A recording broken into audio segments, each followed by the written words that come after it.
Did you know that over 500 million people around the world practice meditation, but only a fraction stick to it long enough to experience true transformation?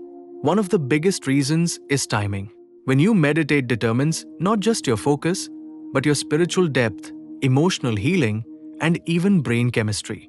In this video, we'll compare the three most common meditation times, Brahmamuhurta, early morning, evening, and midday, and reveal the science and spirituality behind each. Watch till the end, because the right timing could change everything for your practice. Let's start with Brahmamuhurta, the sacred time between 3:30 am and 5:30 am.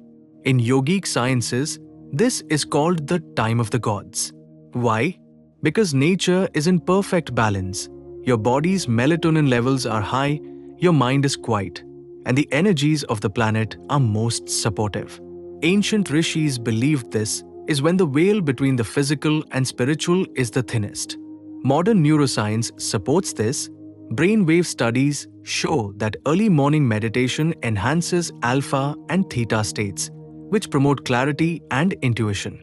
Meditating at Brahmamuhurta also trains the mind in discipline.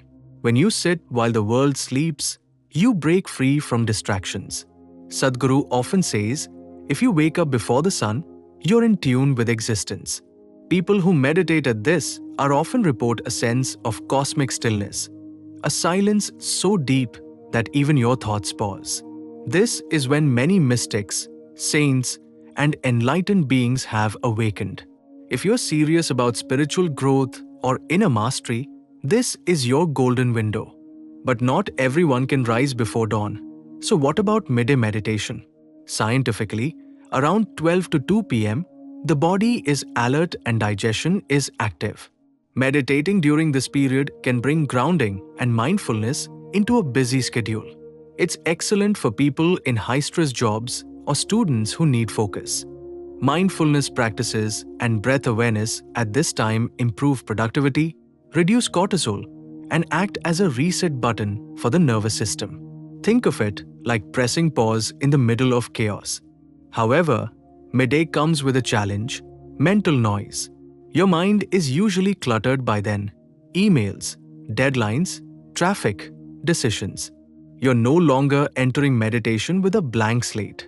While it can reduce stress, the depth of meditation might not match what's possible in the morning or evening.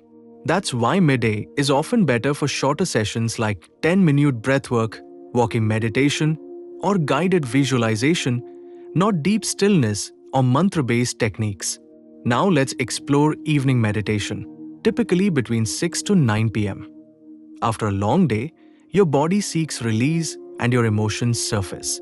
This makes evening an ideal time for letting go, emotional healing, and gratitude.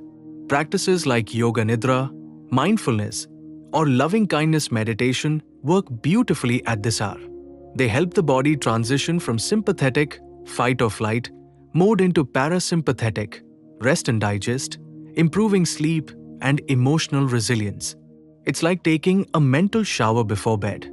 But evening meditation has its own energy. If done too close to bedtime, it can either make you too sleepy or too stimulated, depending on the method.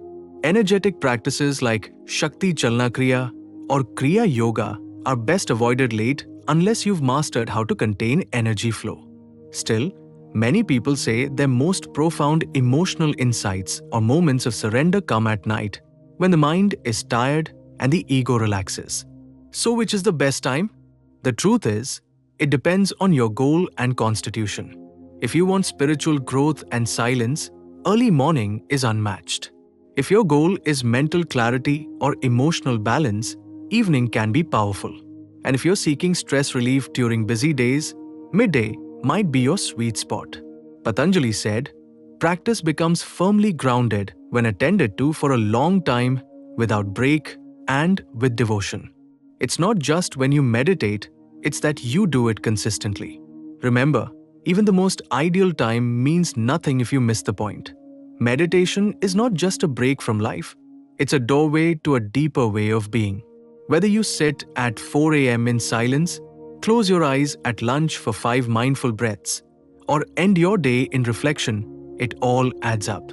Your timing might change with your stage in life. Some begin with evenings and later move to Brahmamuhurta. Don't chase perfection, chase presence. So now the question is, when will you begin? Whether you're a beginner or seasoned seeker, don't wait for the perfect schedule. Try all three timings. Listen to your body, your energy, and your intention. And if this video resonated with you, subscribe to Yogi Chronicles, give this video a like, and share it with someone who's struggling to stay consistent in their practice. The best time to meditate is now, and the best place to begin is right here. Namaste.